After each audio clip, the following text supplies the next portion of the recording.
And, so I'm like, well, just make sure you come with a goat to sacrifice, and then, with clothes that you don't mind getting blood on. No. Obviously.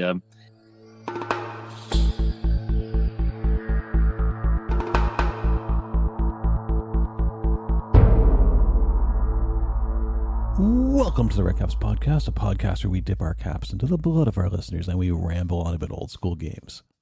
Today I sit down with Father Aaron of the Dungeon Minister fame, and we chat about ClericCon, faith in gaming, and how his parish's town informs his campaign setting. This was an awesome, fun conversation, and I hope you all enjoy listening to it as much as I enjoyed recording it. So without any other further preamble, let's get on with the show, and as always, I hope you can sit back, listen, and enjoy. Ladies and gentlemen, I am joined by Father Aaron, also known as the Dungeon Minister. He is a YouTuber, a longtime DM. While he may not be able to change your saving throw, he might be able to help save your soul. Welcome, Father Aaron. How you doing to the podcast? I'm doing well. Thank you very much for having me, Kevin. You've got a really long-term and interesting campaign going, kind of set in your hometown where your parish is. Yeah, it is actually when we first started playing, we went. There's a long story behind this, but when we first played, we played at the parish house in the space at the parish. We don't actually live there, but that's where the parish is. And so, as I began to describe this small town, that I decided they'd start out in a small kind of frontier town, and I thought, well, we're in a small village. Well, I'll just describe this village, and that way they knew. When I said, you step out of the tavern, you step out of the pub, well, they knew what that was. It was just down the street, the Copper Kettle Pub. It's the actual pub down the street. And I said, okay, when the cleric is at the church, well, that's where we were. So they knew the landmarks. And there's a big house up on a hill that ends up being the house of the local knight, the sort of, strong. At that time, he was the big shot fighter, right? Because he was third level. It was quite a big deal for them, so that kind of stuff. They knew the landmarks. It was kind of fun. So as you take strolls or what have you through the village, mm-hmm. is there little things that you're noticing as you go along and be like, adventure hook here, or, oh, this is going to happen there? Well, you know what? I definitely do add NPCs. So across the street from the church and down a little bit, the woman has this beautiful garden, beautiful gardens. And so she became an herbologist. She became that's probably the word for it, an herbologist. I can't remember. I think I had another term for it. But anyway, so an herbalist. She became the herbalist, and the characters bought Wolfsbane from her at one point. There's a spot. I hope the people who live there don't listen to this. There's a spot kind of up the hill and across the way where someone has built the most ostentatious house, completely out of keeping with the rest of the little village, right? The little village, these old, 1800s, early 1900s homes, they're all pretty small. But someone has built this palatial thing there. And I decided that's where the mayor's house will be. And it's this sort of ostentatious, almost a tower that he's built himself. There's actually two animators live in the village. They're absolutely wonderful people. They worked on Inspector Gadget and Ewoks and Droids and Roly Poly Oly and all these cartoons that kids know. And but their house is this wonderful museum of paintings and art and artifacts that just lean up against the walls. It's just full. I mean, you can barely walk in there. When I go to visit, I kind of shuffle in, I get to my seat, and they show me all this cool stuff. And so that became where the sort of crazed hermit druid lives. That became his house. So yeah, the village does actually, the real village does influence the game a little bit. Inspector Gadget is a cartoon I have not thought of in years. Yeah. I used to love that whenever I was a kid. It was awesome. It's fabulous. So the little village isn't very big. It's what a couple thousand people that live in there. Yeah. So how many of them know that they are playing as NPCs in your in your imaginary campaign? Well, I did tell, and you know what? Now that the NPC's name is entirely gone out of my head, the Crazy Druid. I did tell that couple that their house was the Druid house, and that I did partly model. Bob Johnny, who who's the Druid in Honeywood? Rupert. Thank you, Rupert. I did model Rupert on them. I did let them know that. And then there's one woman who showed up. She plays flute and drums sometimes for our evening liturgy. And she showed up. She very much, in real life, she very much loves Tolkien. She loves The Hobbit. She loves Lord of the Rings. And she actually, for major holidays, I'm not sure why, but for major holidays, we'll dress up as a hobbit and just walk around the village dressed like that. And so she shows up as a halfling at one point, as a halfling musician. And she did find out because her mother, who's a parishioner, knows about my channel. And this woman who's never played a game of D&D in her life listens to the show, watches the show, and then told her daughter, "Do you know you're a character in their game?" So she does know. So the folks that come to see your services and what have you at the church, some of them know about the campaign. What's the general feeling or feedback from it? Especially, I guess it must be good if you're getting people who have almost no interest in tabletop role-playing games themselves as the game, but just enjoy hearing your recounting of it.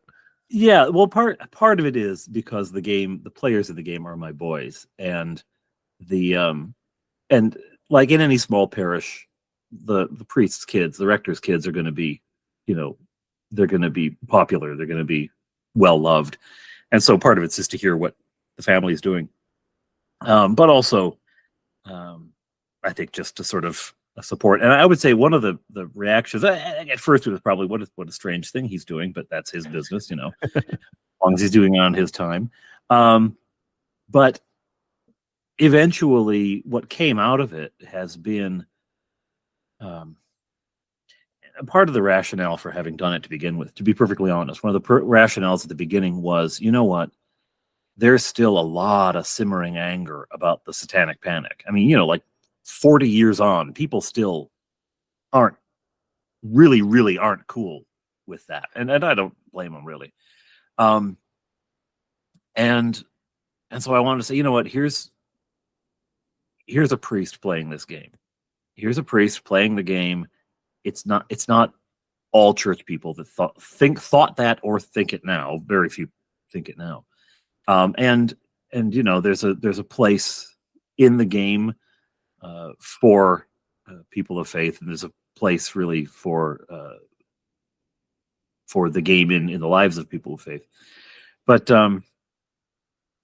so one of the things that has come out of it is being in touch with people who don't have a church connection in their life. They don't attend anywhere. They don't have a church community or any faith community, and maybe they come up across a crisis and they need someone to talk to about the things that are transcendent, the things that are beyond, the things that are not, mere material. And maybe there's just no one around that they can talk to about that.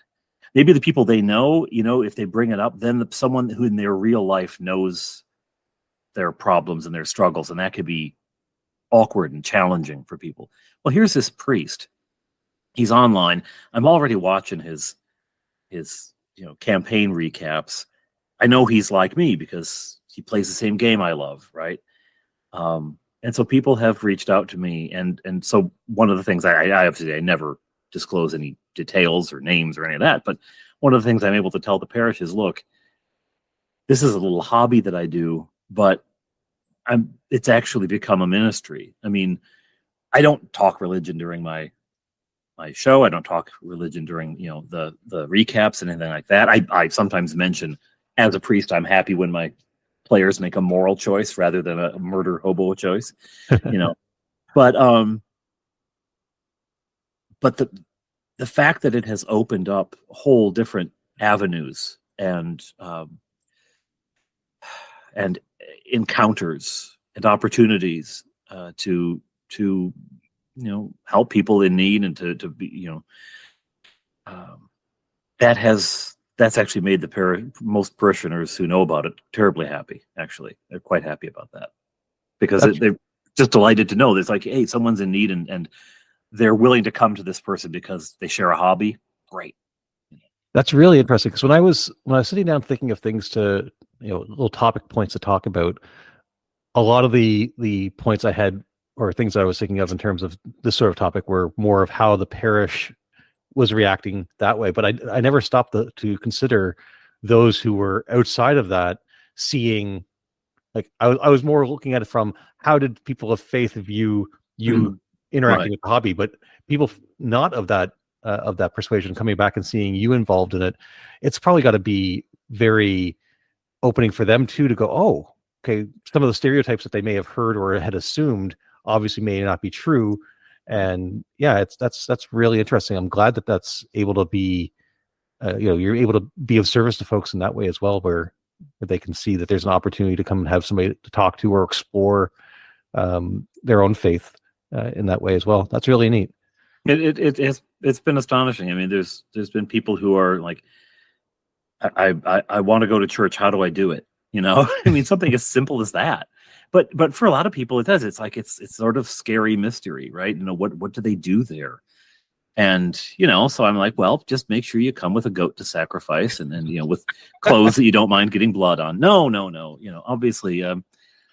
But there's things like that, and it's people wrestling with real issues. I mean, hard issues.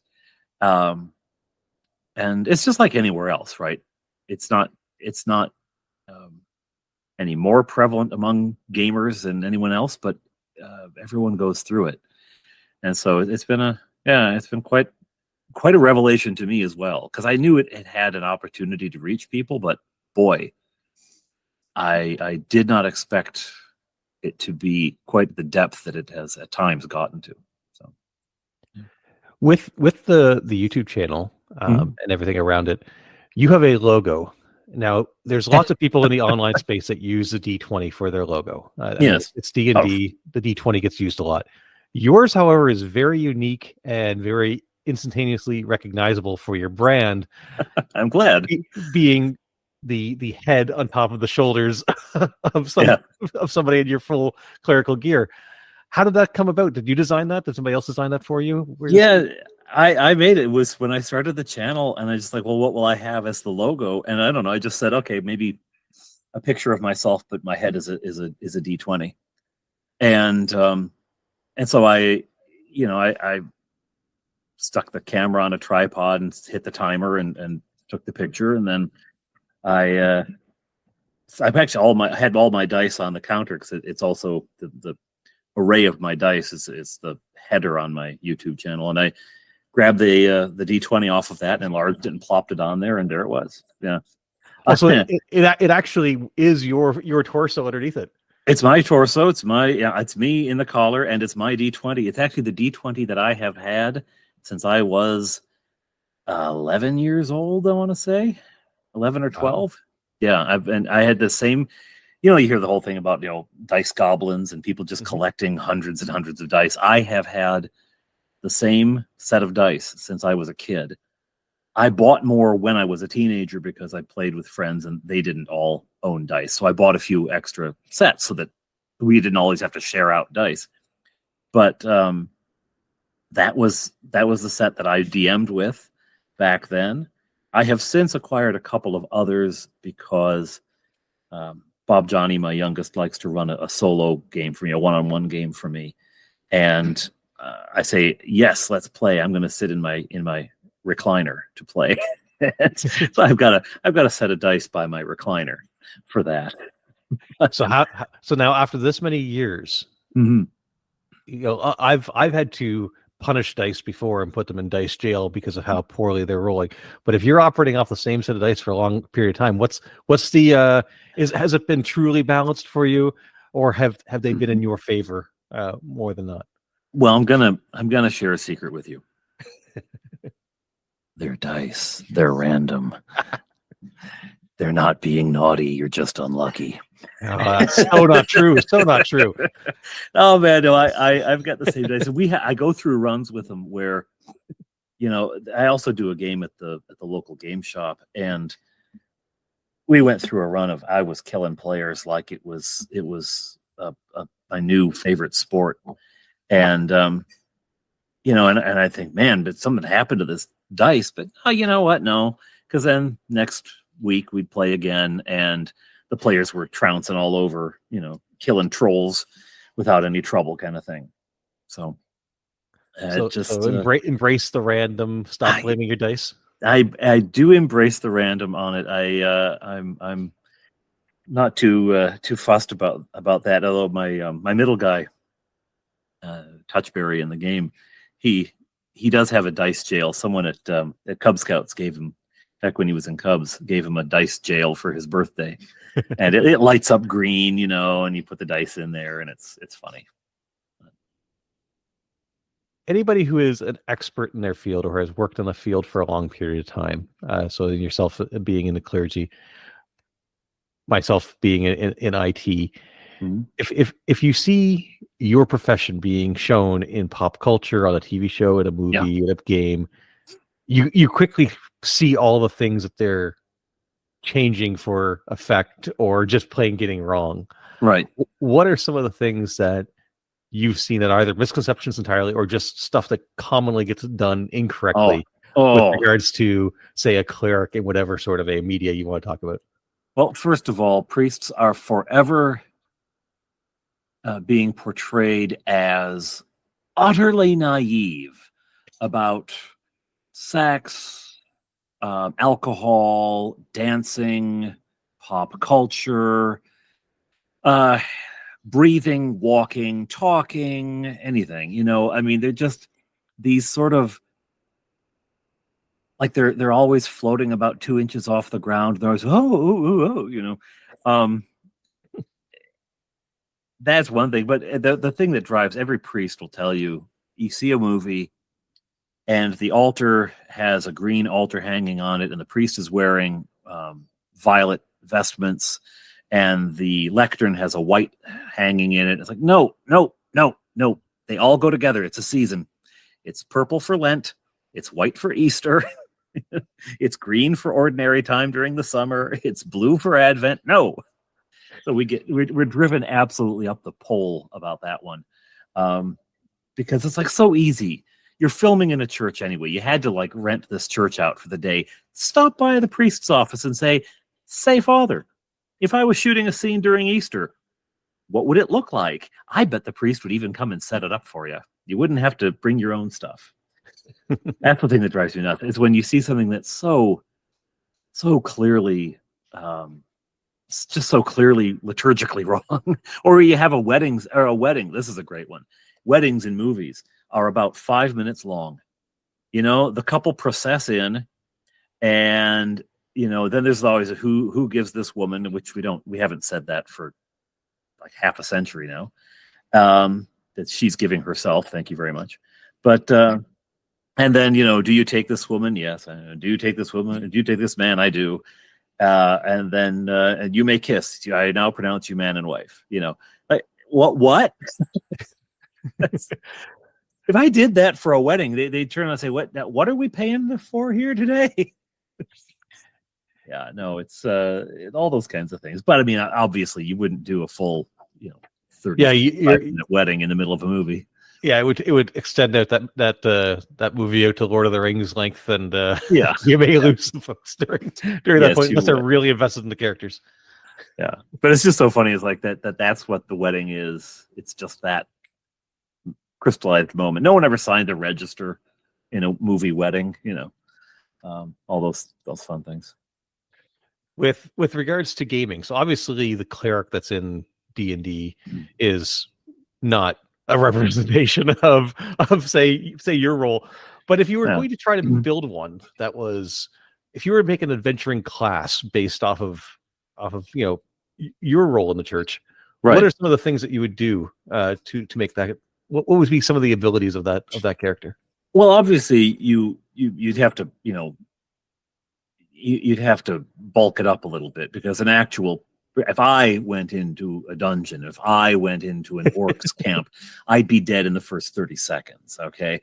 You know, I mean, you look at the priests I know, and I look at myself and I think, no, we're not going. But if you were going to take something and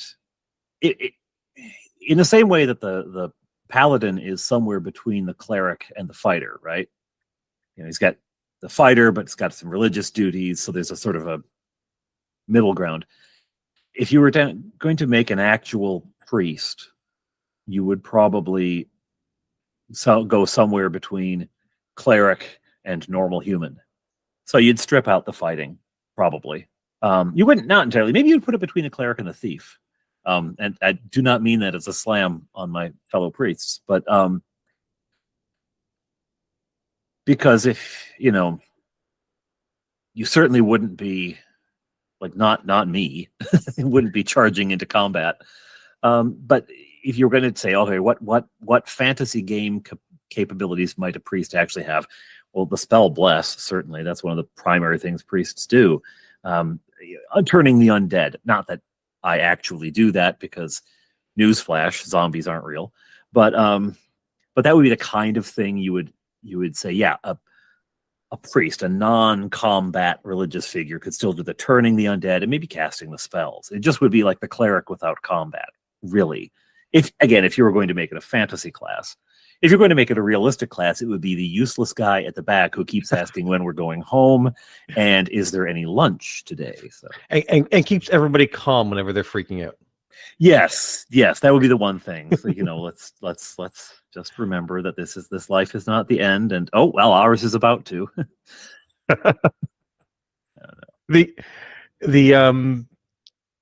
You brought up the paladin, and I've got a viewpoint on paladins in D&D that is I've gotten pushback from a lot of people. Ooh, where I've said controversy. Yeah, I've put out the claim several times that it is impossible to have a paladin who has powers without those powers being given or overseen by a god of some sort.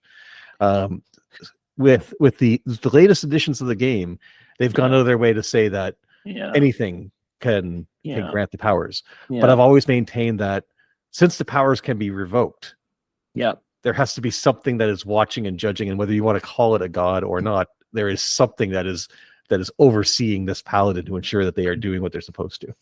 Well, see, what you're expressing there, and I agree with you entirely, which is probably not a surprise. But what you're expressing there is the fantasy role-playing version of the argument for God from morality. The idea that because there's such a thing as morality, and it's not entirely materialist. It's not, well, what will give me advantage, what will give me disadvantage, and I'm going to choose the thing that advantages me. Because we have a sense of right and wrong, the argument goes, that had to come from somewhere. Right, that comes from something. There's another authority we appeal to when we say you're not supposed to do that, right? Beyond what I think is good or bad, because the other person wouldn't care if I think it's good or bad. But if there's some higher authority you appeal to, well, that's what you're doing. You're appealing to a high authority. If you have these powers, they have to have come from somewhere. Like what? Good feelings, positive vibes will somehow allow you to cure light wounds. I don't know. Look, you're playing a game in which a character can sit there studying books, and after studying the books long enough, can go into a dungeon and shoot a fireball out of his hand. And you're telling me that you can't believe in a deity? At least within the game, people. At least within the game, give it a go, right? No, a paladin as a fantasy archetype. I mean, you probably draw that all the way back to Paul's book, the 3 Hearts and 3 Lions, right? A paladin in a fantasy setting is by necessity serving some higher power. I just don't think it doesn't make any sense at all. It's incoherent, I think, without it. Now again, you might say, well, you would say that, you're a priest, but it just doesn't make any sense. Just make it a knight. If you don't want the deity there, then he's a knight. She's a knight of something. That's fine.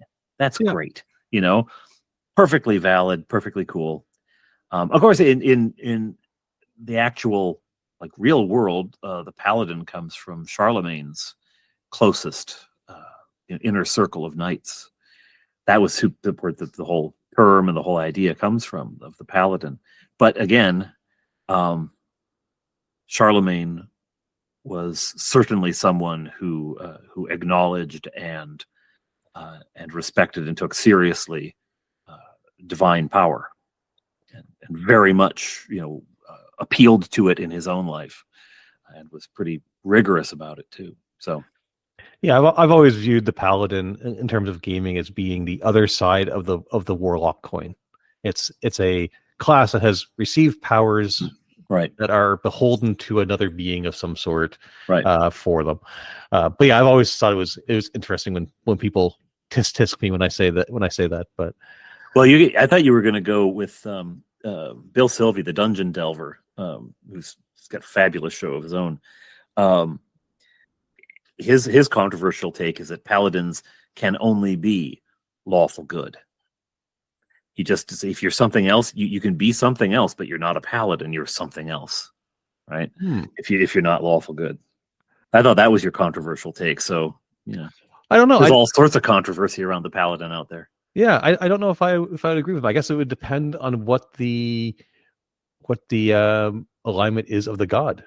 No, well, in Beckme, God necessarily always lawful good, right? Well, and that's the thing that in Beckme, the paladin is a path that a fighter can take at a certain point, right? You level up, and clerics can become druids, and so there's different paths that are open, and the lawful fight, because they don't have the ninefold.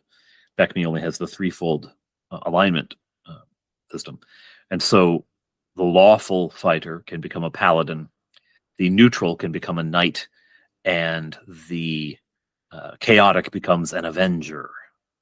Which now you think Iron Man, but back then it was less, was a little less prominent. But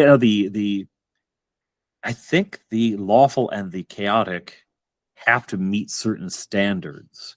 And if they don't meet those standards, they can become a knight, but they can't become a I know it's at least a paladin, but I don't know about the avenger. I can't remember if there's a you must be this tall to be an avenger rule or not.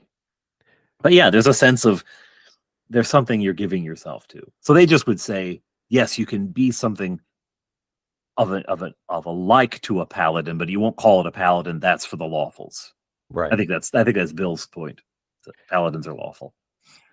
For switching it over back to the real world for a minute, for those who might be curious, or for myself who is curious, what is the modern path for somebody to become a priest, become into that world? How does what's the education path, I guess, for that?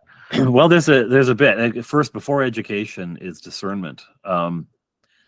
Generally what happens, someone who's involved in their church and is active, and I can really only speak in terms of the intricacies of the process. I can only speak about my own tradition, the Anglican Church, but I imagine it's quite similar in other denominations and indeed in other faiths.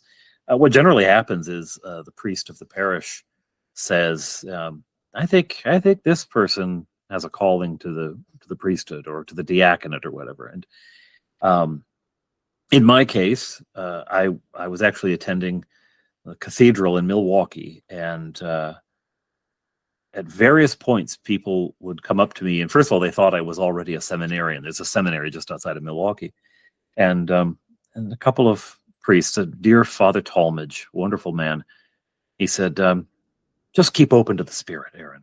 Keep open to the Spirit. I'm like, okay, I'll keep open to the Spirit. I don't know what you mean by that. I kind of knew what I was trying to pretend I didn't know what he meant. And so people see it, and then a conversation starts, and maybe it's initiated by the person who says, you go to the priest, you say, I really feel like God wants something more from me. Or it might be, in my case, it was the priest coming to me and saying, have you thought about? And by that time I had. And so then the parish generally will say, this person is being called to the diaconate or to the priesthood, and they send the name on to the bishop. And in the case of deacons, generally there's some training that goes on. It's more informal. and a deacon is ordained for service in the parish to which they belong. But a priest is then ordained to serve in the diocese, and generally never placed in the parish they came out of. And then you go to university, get a master's of divinity. Generally speaking, that's typical.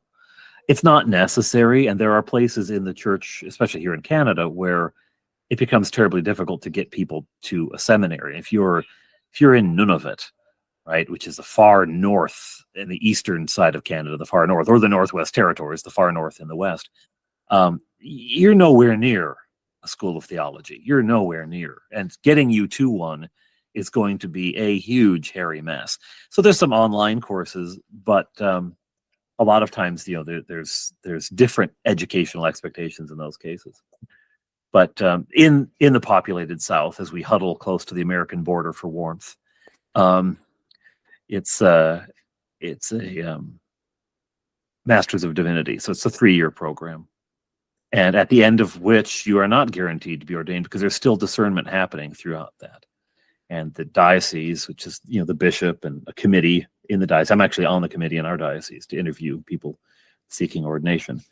You get interviewed, you get grilled up and down and sideways, and eventually, if all is seems right, you don't seem to be a lunatic, or you don't think that, well, Jesus is a rainbow, he's the sunshine, Jesus is a butterfly. If you actually have a solid theological understanding, and you look like you won't burn the church down and things like that, then one is ordained.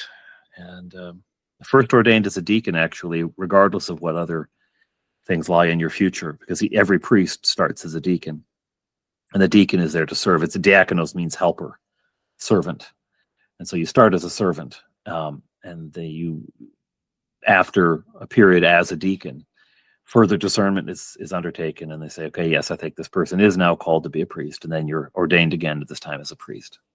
So that's a long answer to a short question. Sorry. No, that's really awesome. A lot of people get a lot of their gaming time in late in high school or in university, because that's when they're surrounded by their friends and they have typically the most free time. So in the case of where you guys are going through for your masters, are RPGs like D&D being played there, and is there a discussion point, I guess, on that whole? You mentioned earlier the Satanic Panic and how there's still ripples of that all these years later, right? And when one's going through a university, and you're surrounded by people that are eager to debate all these sorts of topics and have different views on it, is that discussion still happening, or are the games still happening at that point? Well, in terms of the games, I don't know, because when I was going through seminary, I was not playing. I had sold all of my books, one of the stupidest decisions I ever made in life. Somebody in Germany has all my old Beckme books.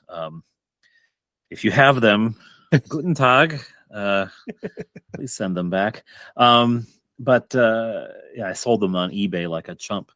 But so I don't know if there's any games happening there. I do know there's a lot of gamers in even in our diocese, and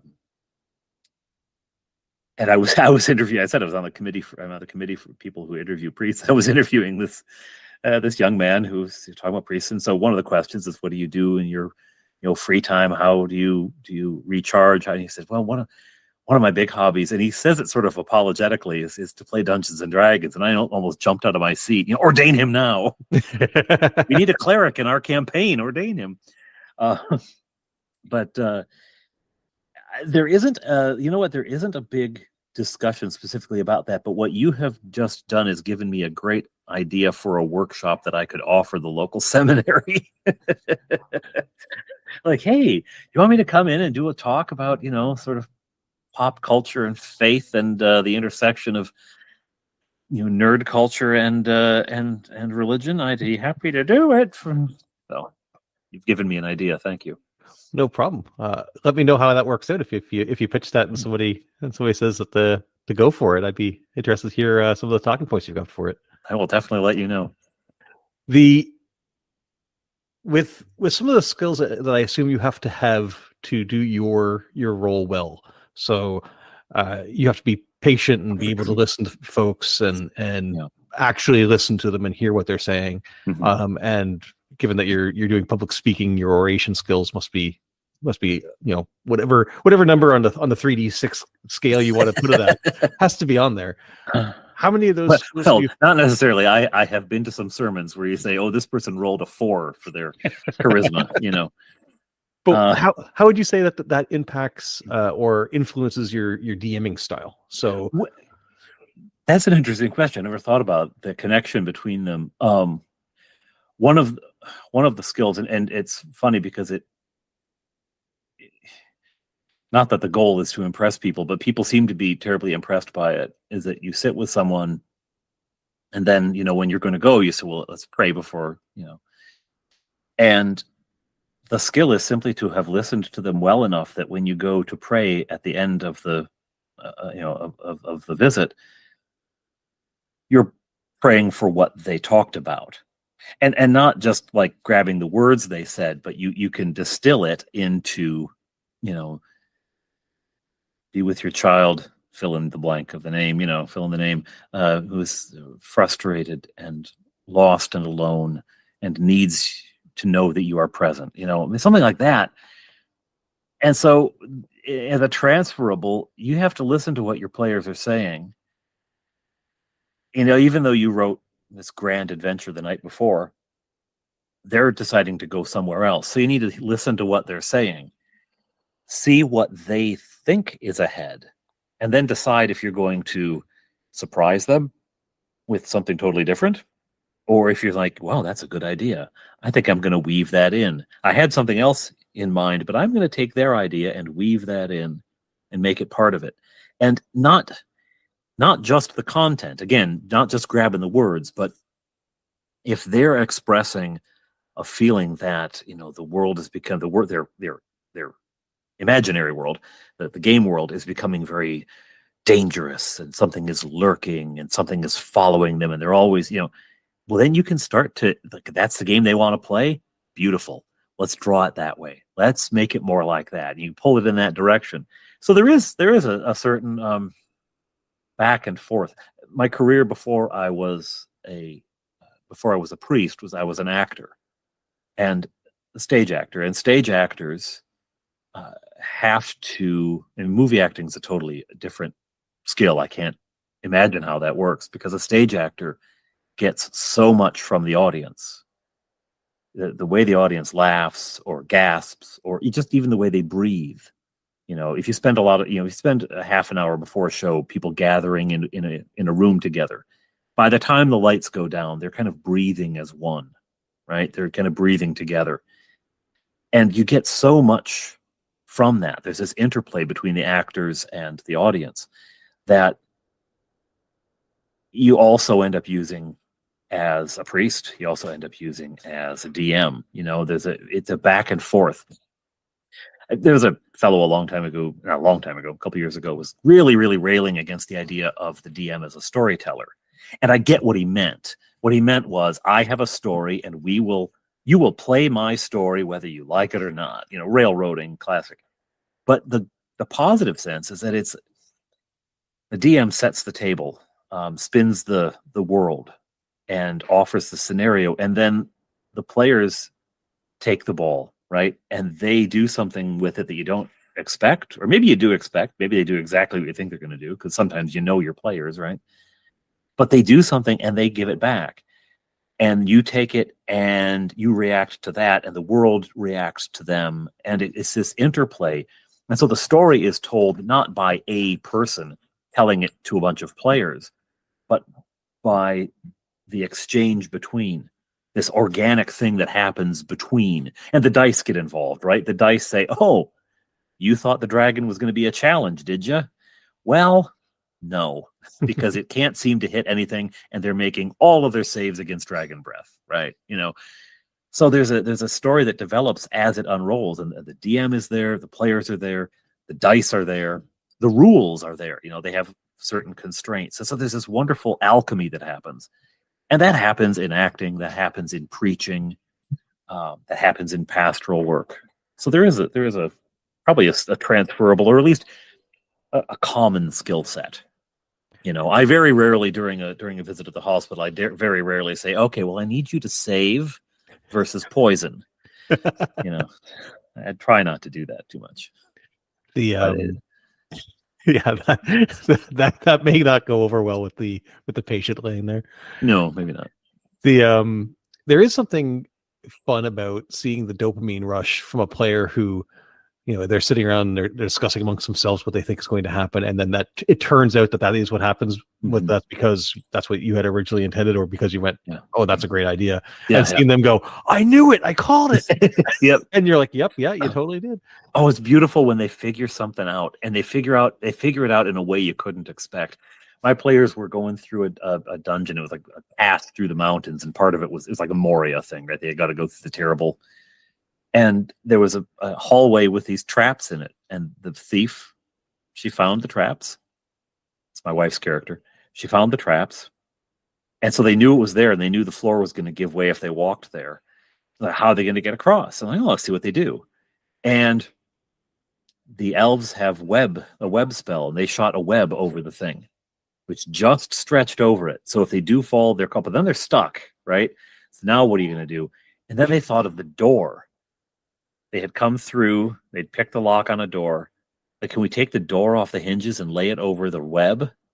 So that way, when the pressure of the door goes down and the floor beneath falls away, part of it will be stuck to the web, but the web will hold the door, and we can walk across the door and jump off, to cross the little bit of web on each side. Now, what a brilliant idea.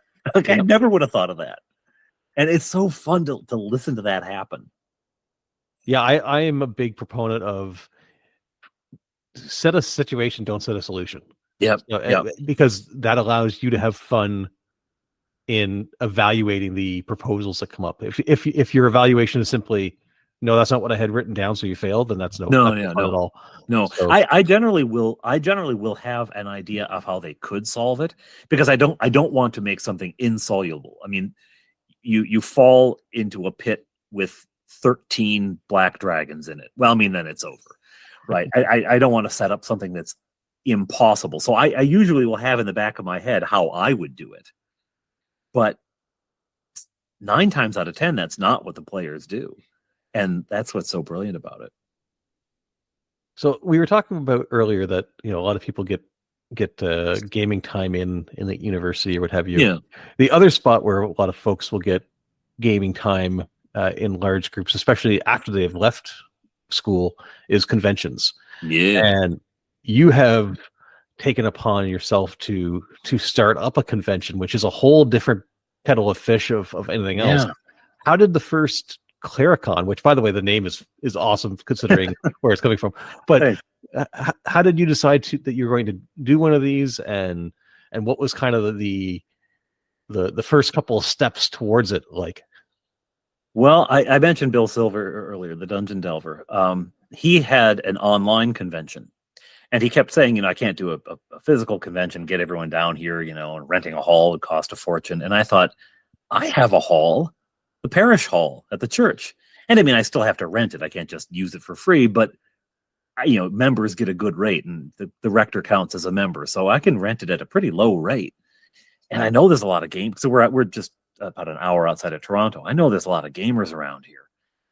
Let's go ahead and do it. And ClericCon, the name actually came from people watching a live stream. I was just sort of tossing the idea around of maybe running a convention, and what would I call it? And I don't know if I came up with ClericCon and people said yes, that, or if someone in the chat suggested it. But the first one went brilliantly. We had about 50 people. And 4 tables, 5 sessions. The first session was just one game, the opening night game, and then, but for the main day, Saturday, 3 sessions on the Saturday, 4 tables each, sometimes 5 tables, all of them running, and some great people came. Mage's Musings and Tale of the Manticore came out from Toronto. Grumpy Old Slan, who came in from Montreal, and Bandit's Keep came up from New York and ran some games. He brought his friend Hexed Press with him, Todd from Hexed Press. So Daniel and Todd came up from New York. And then people, some of them who watch my channel, coming up. A guy from Kentucky, people from Ohio, people from all around the local area, of course. And it was fabulous. It was really a lot of fun. So we thought that was cool. Let's do it again. And so we are. And so far, it looks like it's getting a bit bigger. It can only get so big because the parish hall isn't that large. So unless I want to rent one of those marquee tents, I'm going to have to keep it at a certain size. Which is part of the charm, though. And people were talking about, I don't like going to conventions. There's a crush of people. And I was just talking to Ye Old Geek. Ye Old Geek's over in the UK. He's coming to this one. He was saying he'd just been at a convention and it looked like they logged 60,000 people into the thing or something. Wow. And his friend was saying, yeah, but man, the crowds, I have a hard time with the crowds. It's not a problem with crowds at CleriCon. It is a small affair.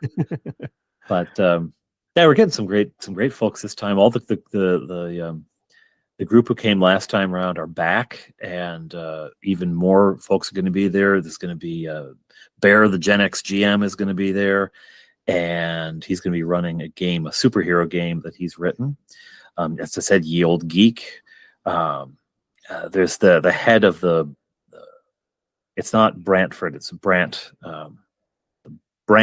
tabletop role-playing game society. It's a role-playing group. It's centered out in Brantford in that area. He's going to be there. And then there's this guy, this podcaster, the red hat, the maroon fedora. What's his name again? I heard he's a really big goof. Well, yeah, but he's a nice guy. He's got a great podcast. So I'm going to be attending, and I'm going to run a game there. I've not run a game at a convention before. I've been to games. I've participated in a bunch. I've never ran one. Got some tips? What should I look for running the game at a convention, or for anybody who may be running it for the first time at a convention? I would say one piece of advice I give for conventions is hit the ground running with the whatever plot hook, whatever is launching the adventure. Do not give your players a chance to go shopping.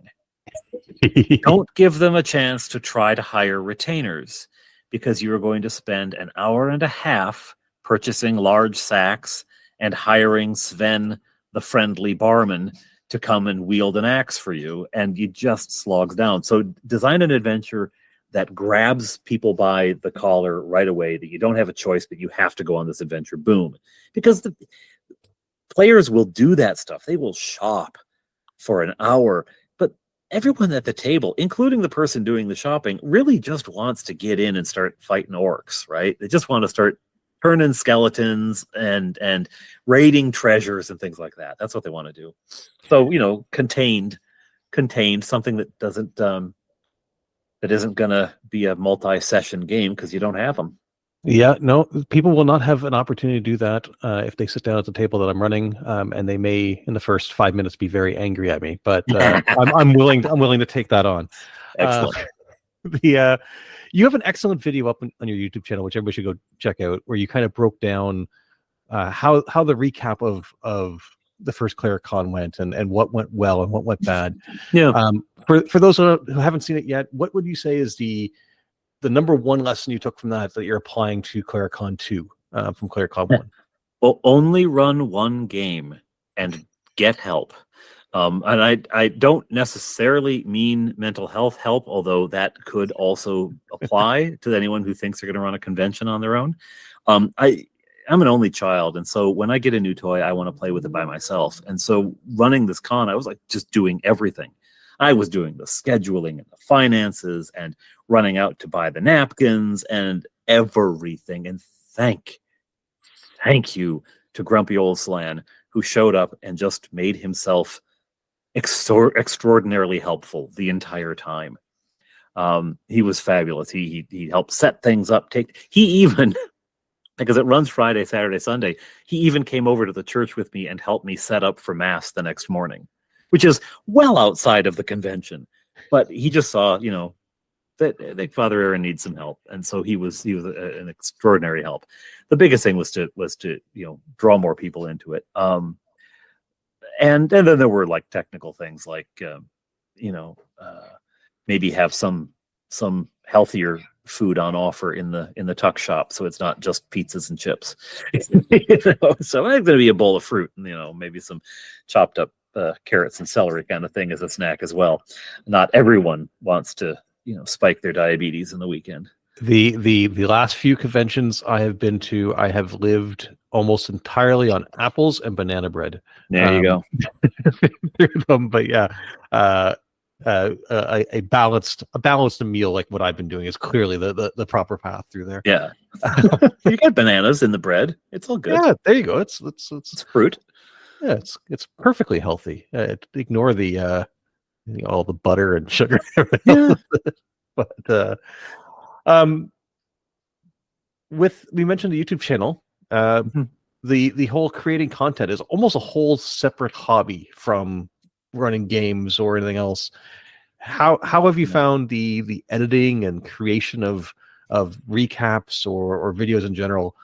How does that influence your hobby, or do you make it part of the same hobby, or is it very separate for you as well?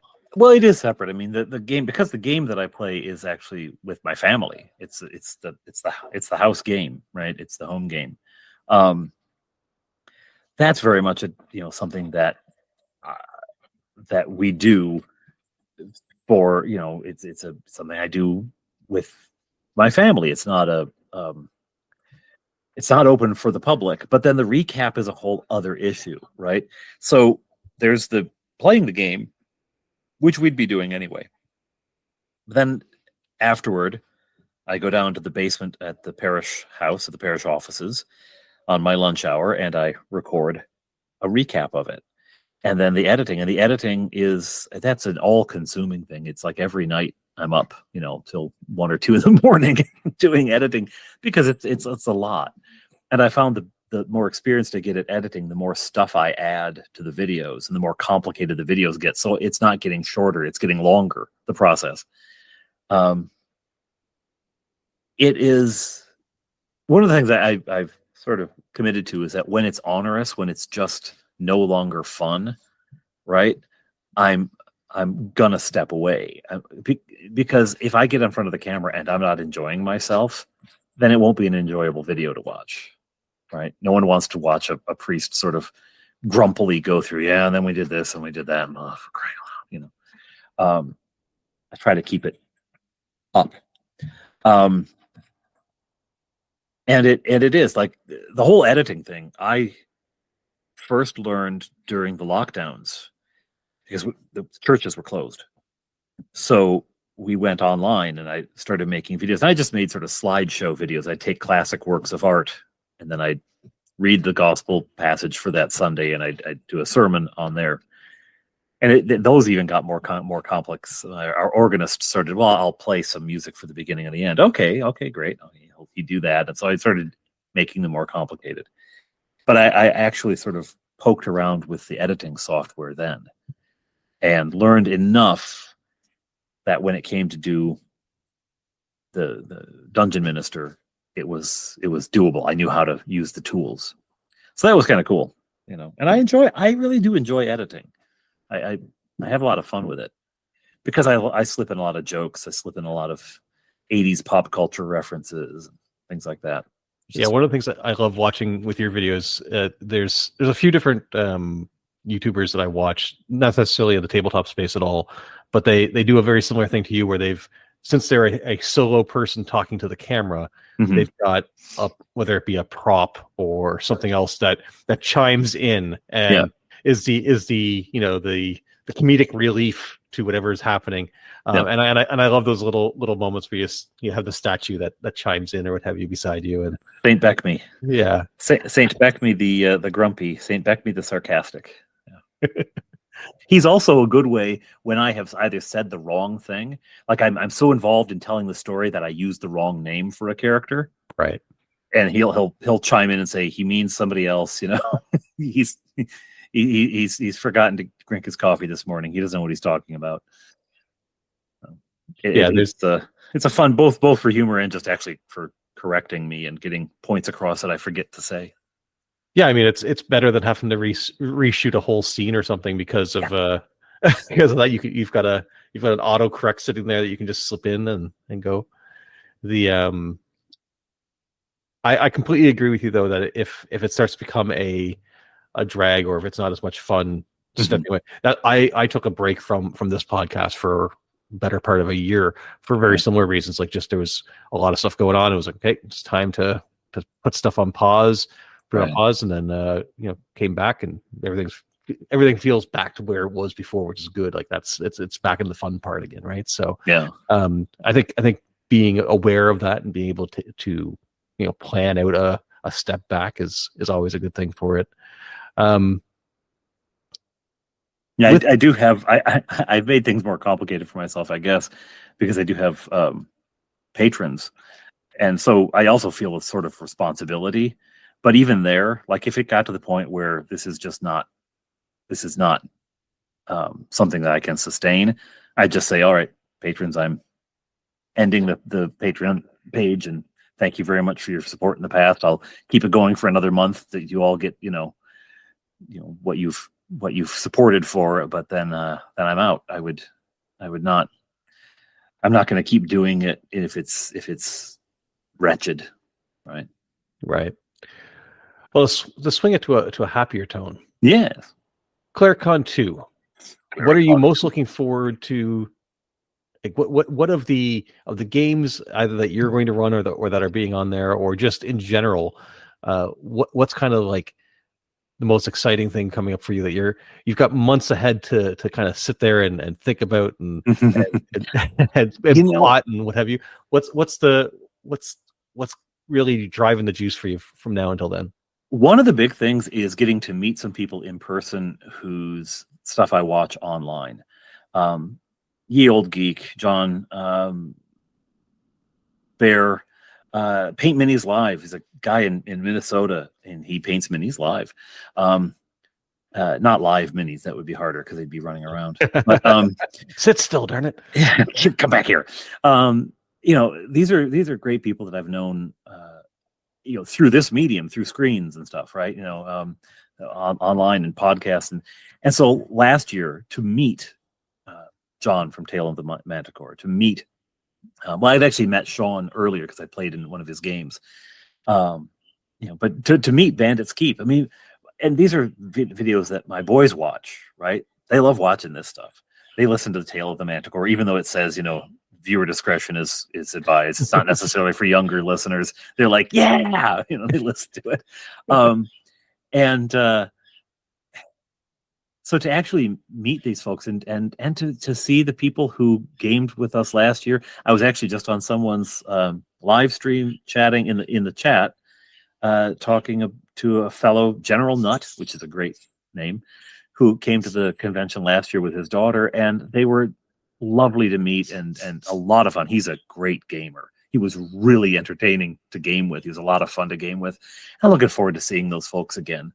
So it's mostly for me, it's the people and the sense of a shared passion and community. My wife commented on it. She said, looking across the room, I'm seeing a whole bunch of guys, and some of them are, big old nerds, real socially awkward kind of guys. But here they have found a home. They are with their tribe. Yeah, I think that's exactly the right way of putting it. Is that it's people are coming together, and it's especially if you can keep it going year after year. You've almost got a pilgrim. Words are difficult. Pilgrim. Oh God! First day with the tongue, eh? Yes. Everybody's traveling every year to a same spot. Yeah. Pilgrimage. Thank you. Words are difficult. But yeah, you've kind of got that sense of community can build up and be an actual community of people, rather than what I feel that word gets used very loosely in other areas. So being able to have that face to face and put faces to names and voices that you hear, I can definitely see the appeal of that.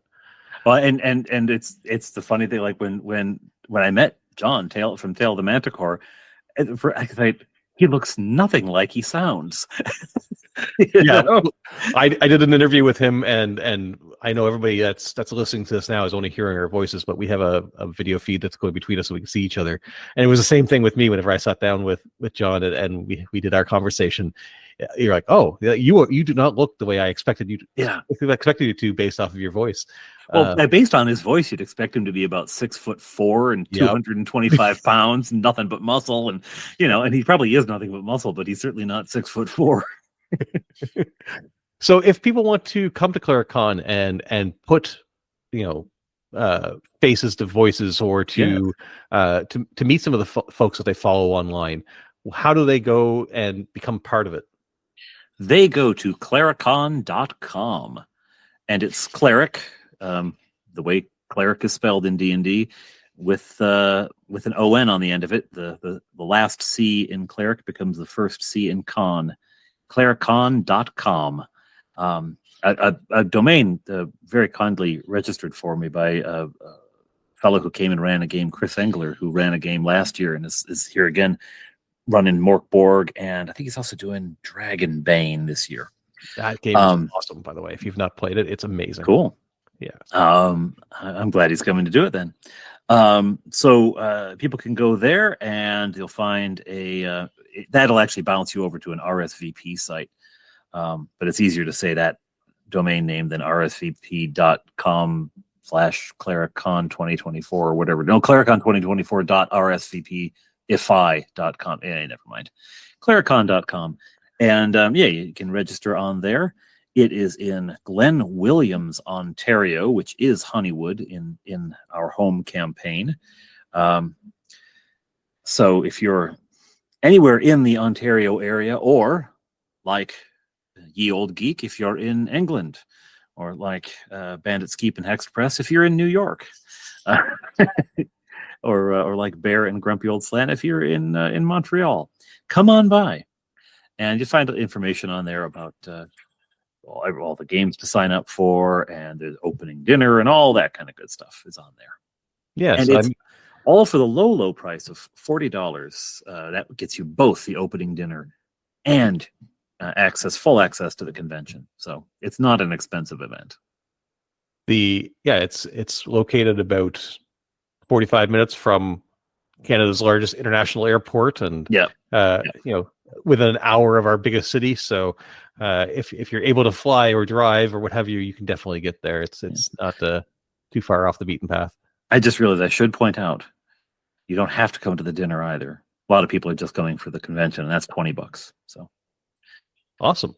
So, and if they want to find out more about yourself, where should they go to find the YouTube channel and any place else that you may be online? Well, at YouTube, it's The Dungeon Minister, all pushed together. And usually, if you just even Google search The Dungeon Minister, you find me. And I'm on the Twitter and Facebook as well. I haven't broached Instagram yet. I probably should at some point, but YouTube is the main spot. And I'll end off our chat with the same question I usually ask most people: is there something that I haven't asked that you were hoping I would have asked about, so you would have had an opportunity to talk about it? Or is there things where you've had chats with other folks where you're like, man, nobody ever asks me about this, and you don't want to be the one to bring it up, but I put that out there now. Is there something that you would really like people to know about you, or the games, or anything else that I didn't think to bring up? No, there's really nothing that I wish you would have brought up. There's things that people generally do ask me that I've answered so many times. I don't care if I never answer them again. No, there really isn't, to be honest. I think you asked some very interesting questions, some of which I've never heard before, and the only thing I would want people to know about me is that I actually have no idea what I'm doing, and like all of us, I'm just crashing from one catastrophe to another, just keeping one step ahead of myself. That's what nobody knows, or probably everybody knows, frankly. As Toy Story taught us, nobody's actually flying. We're all just falling with style. There you go. But Aaron, thank you very, very much for coming on and chatting with me. It was a lot of fun. Hopefully I didn't hit too many of those questions that you never want to answer again. But you didn't. I think most people that listen to this probably got a really good idea of who you are, and I hope they are excited to come check out CleriCon and come play some games with us. I hope so too. Thank you very much for having me on, Kevin. All right, folks, that's going to wrap up this episode of the Red Caps podcast. I hope you enjoyed, you learned something, and that you are eager to come back for more. www.theredcaps.net has all the links to all the ways to contact me, and I would love to hear from you. Thank you ever so much for listening, and remember, never let your caps dry out. Stay safe, have fun. We'll talk again soon. Take care.